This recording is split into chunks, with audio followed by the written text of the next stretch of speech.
สวัสดีครับมาเจอกับผมเช่นเคยนะครับกับทางช่อง YouTube วิถีชีวิตคนหลังเขานะครับวันนี้ก็จะนำพาเพื่อนๆนะครับมาดูงานประเพณีวัฒนธรรมของชาวไทยใหญ่นะครับก็จะเรียกกันว่าเป็นปอยสั่งรองนั่นเองนะครับวันนี้ในหมู่บ้านของผมนะครับก็จะจัดเป็นงานปอยสั่งรองนะครับก็จะพาเพื่อนๆมาดูว่าประเพณีวัฒนธรรมของชาวไทยใหญ่นะครับเป็นยังไงกันบ้างนะครับเดี๋ยวมาดูกันนะครับอันนี้ก็จะมาแห่สั่งรองกันนะครับแต่ละบ้านนะครับก็จะมีสั่งรอง1 ถึง 2 คนหรือไม่ก็5-6 คนนะครับก็จะเอามาจะมารวมตัวกันนะครับบ้านละคน2 คนนะครับก็จะรับกันไปเรื่อยๆนะครับนี่ครับอันนี้ก็มาจากทิศตะวันออกเฉียงเหนือนะครับเขาจะมารับอีกบ้านหนึ่งนั่นเองนะครับก็ช่วยกันแห่กันมานะครับเพื่อจะเอาไปแห่รอบวัดแล้วก็เอาไปกราบไหว้พระที่วัดหรือไม่ก็ที่เจดีย์ต่างๆนะครับตามบริเวณ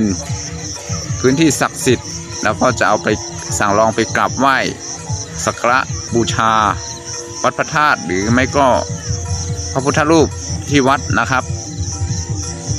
นี่ก็แห่กันลงมารับสั่งรองอีกบ้านหนึ่งนะครับนี่ครับบ้านนี้ก็กำลังแต่งหน้าแต่งตาสั่งรองเสร็จแล้วก็เพิ่งจะลงบันไดมานะครับก็จะมีคนไปรับสั่งรองนะครับไปแบกขี่คอเพื่อจะเอาไปรวมตัวกันแล้วก็จะลงไปรับอีกบ้านหนึ่งแบบนี้นะครับ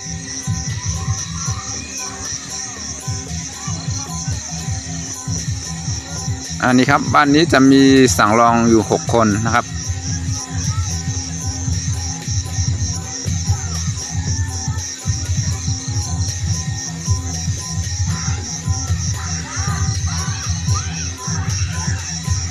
แล้วก็จะรับขี่คอออกมารวมตัวกันที่บนถนนสายหลักนะครับ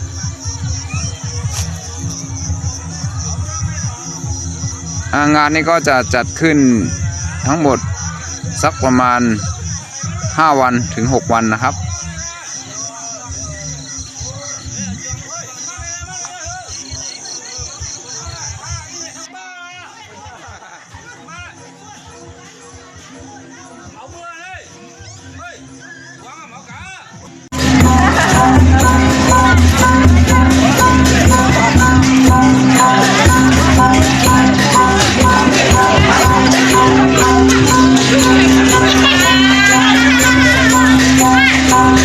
มันก็เป็นวันที่31ครับก็เลยเป็นวันที่4 วันเนาะครับนะ4 วันเนี่ยครับก็เป็นปล่อยสั่งรองมามีข้าวดัง4 วันเนี่ยนะแล้วก็เดี๋ยวสั่งรองออกมาเล็บจุ่มลูกน้องเหนือมาครับนะก็จุ่มก็เปิดไว้นั่งเดินในบ้านหักกันกันเนาะเดี๋ยวเมื่อเล็บตีจ้องให้หน่อยครับ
นี่ครับหลังจากรับ บ้านนี้เรียบร้อยแล้วแล้วก็แห่กันลงไปตามสายถนนสายหลักในหมู่บ้านของเรานะครับ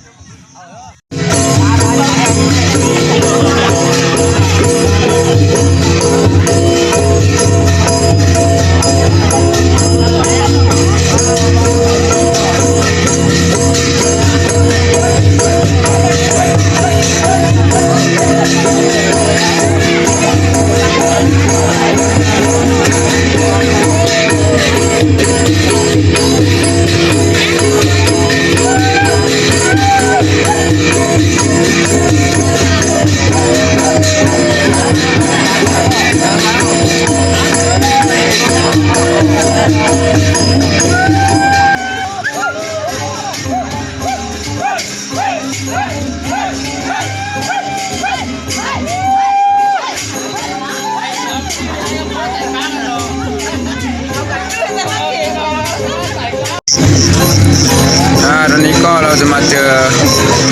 กับเพื่อนบ้านอีกบ้านหนึ่งนะครับก็จะแบกสังรองออกมารอไว้ที่ถนนนี้แล้วนะครับแล้วก็มาเจอกันตรงนี้นะครับอันนี้เราก็มารวมตัวกันหมดแล้วนะครับก็พร้อมที่จะไปแห่รอบวัด3 รอบแล้วนะครับตอนนี้เราก็กำลังจะใกล้จะถึงวัดแล้วนะครับนี่ครับทีมงานของเราก็ค่อนข้างจะเยอะเหมือนกันนะครับ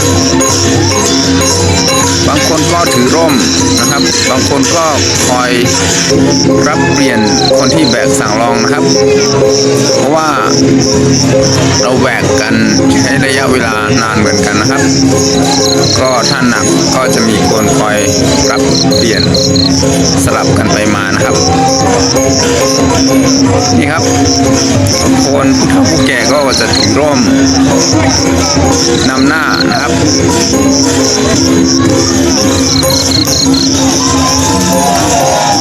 นี่ก็เข้ามาถึงที่จ้องเย้าค่ะเนาะก็ดีเอาสั่งร้องในมาเรียบที่ในว่างจ้องให้3 หอบเย้าก็ขึ้นเมื่อกันโตพลาเห็นไหมครับอันนี้ก็เป็นฮิตลุงทุ่งจำอิงเย่ใต้เฮาค่ะเนาะก็ครบยีเดือน1 ปอกจะมีลูกหลานนั่นเป็นลูกใจนั่นก็เลยเขาครบ10 ปีมาเนี่ยก็ดีออนกันเอามาเฮ็ดสั่งร้องเห็นไหมครับคนตากำแถมในศาสนาเฮาค่ะนั่นคือตีพ่อคือเรื่องความเมื่อนั้นเฮาก็ดีออนกันเฮ็ดสั่งร้องลูกด้านเฮ็ดเจ้าสังขายาหารเฮ็ดสมณเณรอ่อนเห็นไหมครับเนาะนั่นคือสัมโพธิเลยจื่อเลยเสียงว่าเป็นสั่งเห็นไหมครับอันนี้ครับเราก็มารวมตัวกันถึงในวัดแล้วนะครับอันนี้ก็กำลังจะแห่รอบวัดกันนะครับบางคนก็จะเป็นพ่อแม่สั่งรองนะครับก็มาเต้นรำสนุกสนานเฮฮากันนะครับก็จะวนไปช้าๆนะครับจะไม่ทำเร็วนะครับเพื่อความสนุกสนานบ้างครับอันนี้ก็เขาดีก็ไกวเล็บกาแล้วก็มีสั่งร้องเขาก็ดีกามุนเจียวกาตั้งนาให้ไหนครับซึ่งเป็นพ่อแม่พี่น้องสั่งร้องเขาค่ะเนาะกันกายมุนซื่อๆว่าทั้งของสมองให้ไหนครับมาเดียวก็ให้มีไว้ดีในวางยองค่ะเนาะ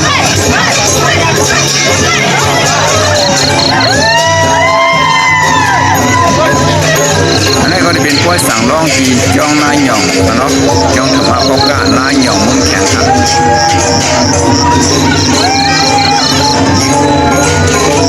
ชื่อวัดนี้นะครับก็จะมีชื่อเรียกว่าวัดธรรมะพกาหมู่บ้านนายหย่องนะครับ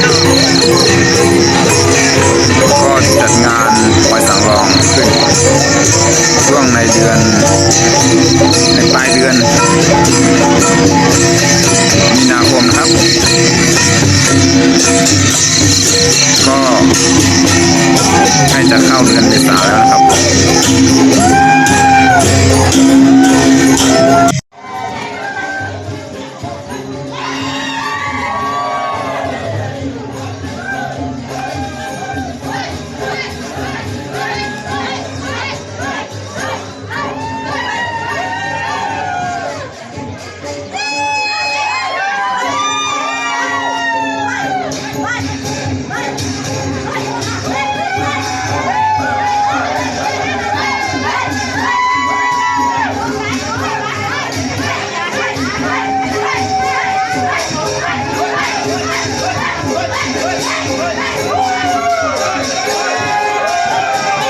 อันนี้ครับหลังจากเราแห่วนรอบวัด3 รอบแล้วนะครับเราก็จะเอาสังรองขึ้นไปไหว้พระพุทธรูปบนวัดนะครับ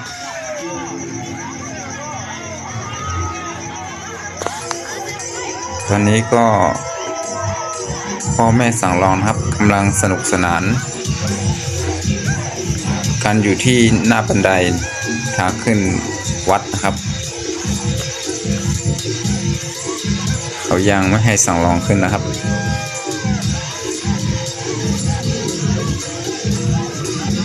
ก็จะเต้นกันหน้าบันไดเพื่อความสนุกสนานก่อนนะครับเดี๋ยวเราไปขึ้นไปกันมาเรียวก็ตึกเอาพ่อแม่สังรองกามนกาเกี่ยวกันเปิดดีสิขึ้นไรค่ะเนาะกำพองก็มาตุกสู้พ่อแม่สังรองค่ะนะไปปันขึ้นให้ไหนค่ะเนาะเพราะว่าปันเงินในปันขึ้นนะครับ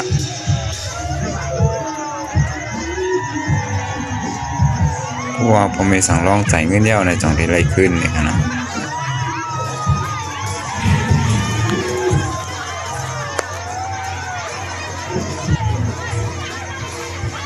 นี่ก็เพราะว่าขาพ่อแม่สังรองอีกนึงนี่ครับไปปันขึ้นก็เดียวกันก็ไม่ได้ขึ้นแล้วครับก็ได้ขึ้นมือกันโตพลาค่ะเนาะมือ6,000ใต้กันโตพลาเอาจ่องขึ้นเอาลงมาขึ้นเอากว่าไว้ที่ถัดมาเก่าคำเรียกว่ากับไว้ที่เจ้าเมืองมาเก่าคำค่ะ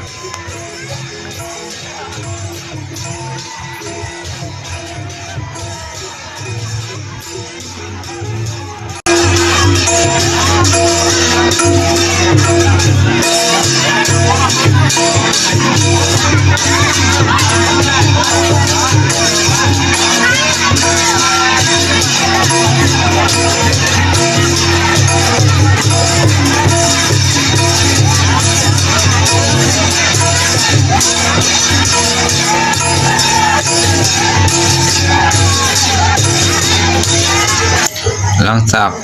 ที่เรานำสังรองขึ้นไปสักการะบูชาพระพุทธรูปบนวัดแล้วนะครับก็จะนำสังรองไปอีกที่หนึ่งนะครับก็จะเป็นพระธาตุเจดีย์ที่มาเก่าคำนะครับก็จะนำไปไหว้พระธาตุเจดีย์อีกรอบหนึ่งนะครับตอนนี้ก็กำลังมาจัดเรียงเป็นแถวนะครับเพื่อจะสักการะบูชาไหว้พระพุทธรูปบนวัดครับ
เ ข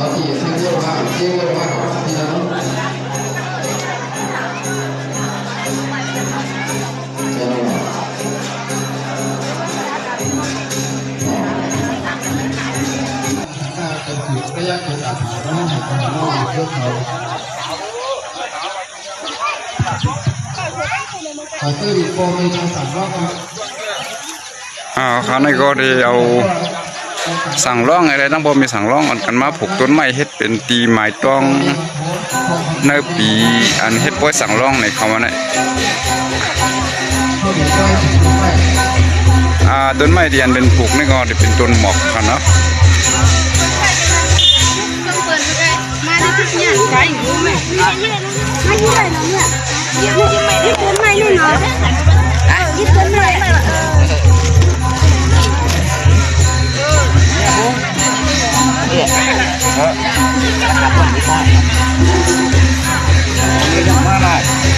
นายดูก็มีมาละ phải làm mau có ông cởi ơi có ông จะผูกวันนี้ได้ phải là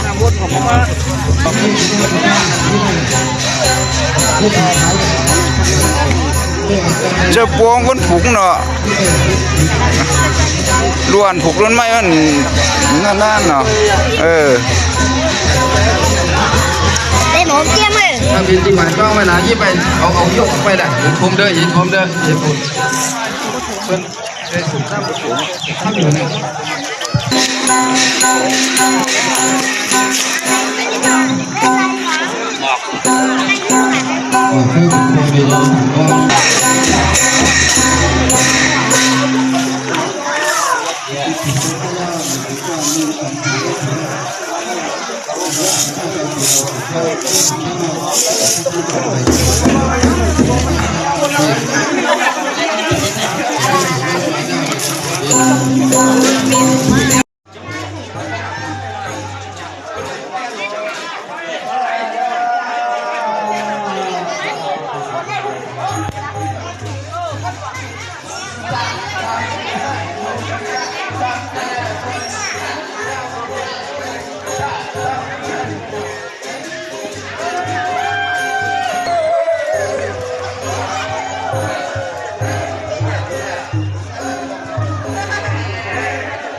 Không cho mà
เขาฟ้องอ่ะ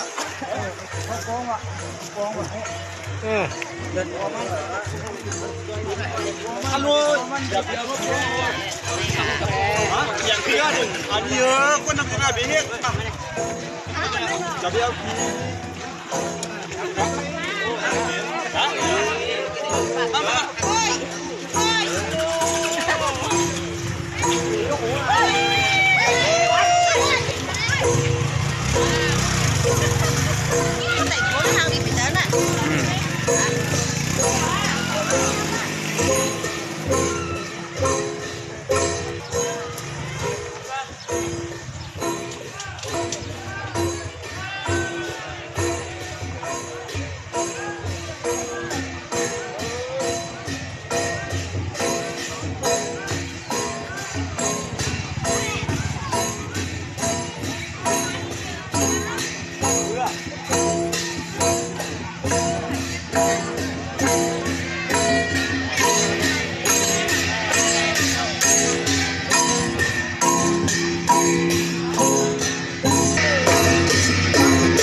คุณเราฟังแล้วเนี่ย